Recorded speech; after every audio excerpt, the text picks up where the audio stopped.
RA 9275, the Philippine Clean Water Act of 2004. What is RA 9275? An act providing for a comprehensive water quality management and for other purposes. Pursue a policy of economic growth in a manner consistent with the protection, preservation, and revival of quality of fresh, brackish, and marine waters. Signed by President Gloria Macapagal Arroyo on March 22, 2004, took effect on May 6, 2004, implementing rules and regulation contained in the Department of Environment and Natural Resources Administrative Order Number 200510. Department of Environment and Natural Resources, the primary agency responsible for the implementation of Clean Water Act, formulate and apply standards for the transport and disposal of effluent, sewage, and septage offsite. Effluent is an outflowing of water or gas to a natural body of water from structures such as sewage treatment plant, sewer pipe, industrial wastewater treatment plant, or industrial outfall. Effluent in engineering is a stream exiting a chemical reactor. Sewage is a type of wastewater that is produced by the community of people. It is typically transported through a sewer system. Sewage consists of wastewater discharge from residents and from commercial, institutional, and public facilities that exist in the locality. Subtypes of sewage are gray water and black water. Septage is a liquid and solid material pumped from septic tank, cesspool, or other primary treatment source. Scum accumulates on the surface while sludge settles at the bottom, so comprising 20 to 50% of total septic tank volume when pumped. Section 3. Water Quality Management in all water bodies. Abatement and control of pollution from the land-based sources. Water quality standards and regulation. Civil liability and penal provisions enforced irrespective of sources of pollution. Article 1, Section 3. Designation of Water Quality Management Area. As of 2016, EMB has designated 31 water quality management area all over the country. Establish and effect water quality surveillance and monitoring network. Keep their water quality within the water quality guidelines or criteria conforming to the water body's classification or even improve the quality to higher classification. Water pollution permits and charges. Wastewater charge system. Collection of wastewater charges or fees in Laguna Lake region and regional industrial centers. Strong economic inducement for polluters to modify their production or management processes to invest in pollution control technology in order to reduce the amount of water pollutants generated. Cover the cost of administering water quality management or improvement programs. Cost of rehabilitation. The fee will be according to the type of pollutant, classification of the receiving water body, other special attributes of the water body. The fee shall be based on net waste load depending on the wastewater. Charge formula shall be established with due public consultation within 6 months from the effectivity of this act. Industries whose water effluent are within standards shall only be charged with minimal reasonable amount. Section 22. Linkage mechanism.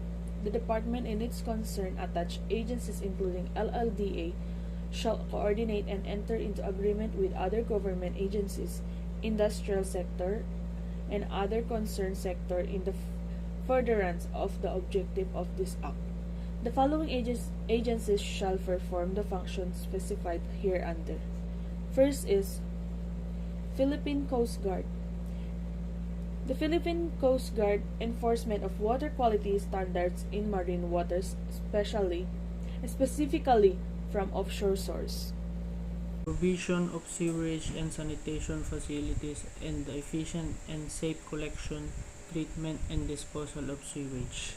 In accordance with Governmental Development Goals, DPWH is in charge of planning, designing, building, and maintaining infrastructure, particularly the system of developing flood control measures and water resources, national highways, and other public works. Development guidelines for reuse of wastewater for irrigation purposes or as soil conditioner or fertilizer. The Department of Agriculture is a government body in charge of promoting agriculture development by offering regulatory framework, financial assistance, and other services required by domestic and international economic businesses. Prevention and control water pollution for the development, management, and conservation of the fishery and aquatic resources. The development, enhancement, management, and conservation of the national fishery and aquatic resources exercise the powers of the Bureau of Fisheries and Aquatic Resources. Promulgation, revision, and enforcement of drinking water quality standard. The DOH plays three functions in the health sectors: administration of certain services, facilitators and capacity building roles, and leadership in the field of health. Its responsibility is to create national health strategies, technical standards, and guidance. Prepare a program for evaluation, verification, development, and public dissemination of pollution prevention and cleaner production technologies. The Department of Science and Technology is the country's main science technology organization, and it is responsible for enforcing the state policy of assisting regional efforts in science, technology, and research and development. Responsible of preparation and implementation of a comprehensive program pursuant to the objectives of this Act. DepEd is in charge of basic education, which include formal, informal, or non-formal education, whereas CHED is in charge of higher education. Formal and informal basic education projects are developed, carried out, and coordinated by the Department of Education. The CHED is a government agency in the Philippines tasked with promoting high-quality education, ensuring access to it, and guaranteeing the protecting academic freedom for lifelong learning, research advancement, and development of responsible of effective leadership, the education of higher qualified professionals, and the enrichment of historical and cultural legacies. The Philippine Information Agency use a variety of media to deliver accurate, timely, and pertinent information so that people can take part of the democratic process in meaningful way.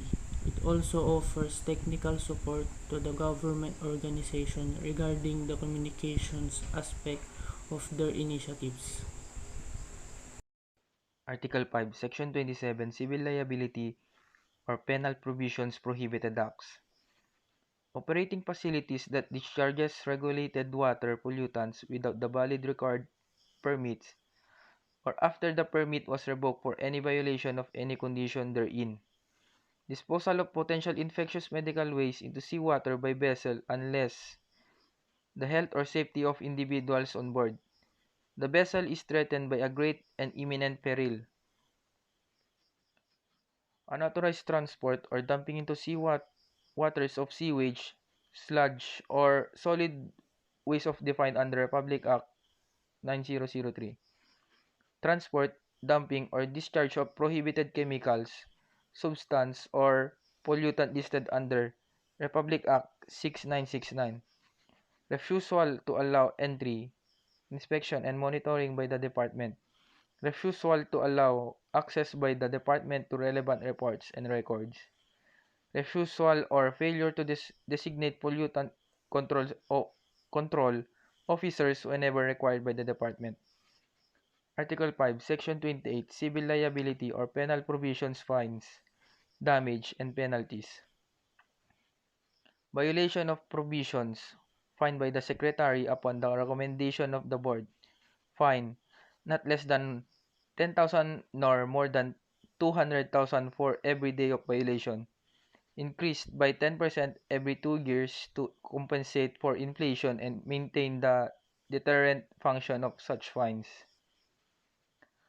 Failure to undertake cleanup operation willfully or through gross negligence, imprisonment not less than 2 years and not more than 4 years.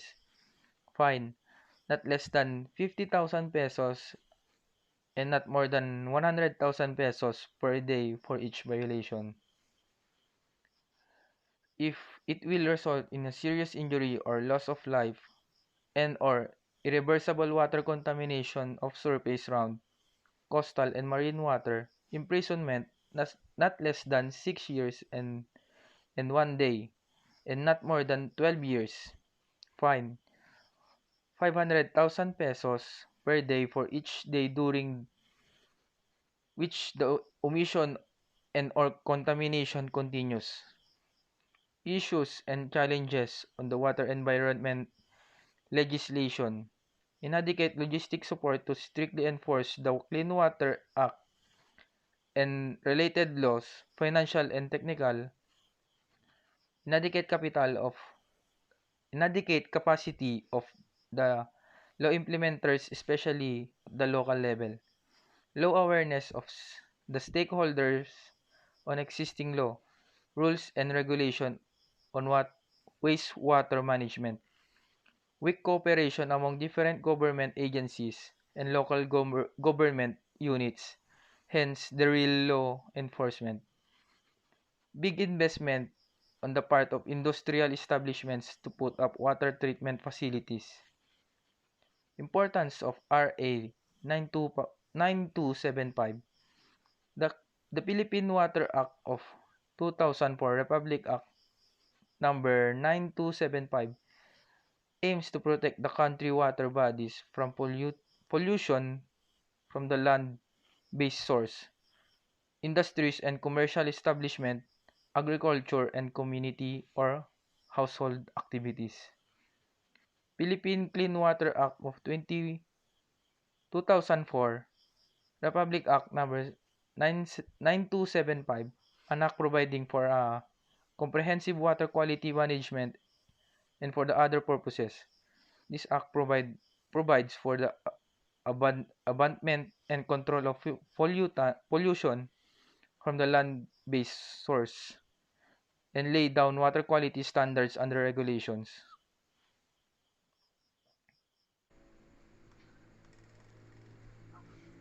Importance of RA 9275. The Philippine Clean Water Act of 2004 aims to protect the country water bodies from pollution from land-based sources. An act providing for a comprehensive water quality management and for other purposes. This act provides for abatement and control of pollution from land-based sources and lays down water quality standards and regulations.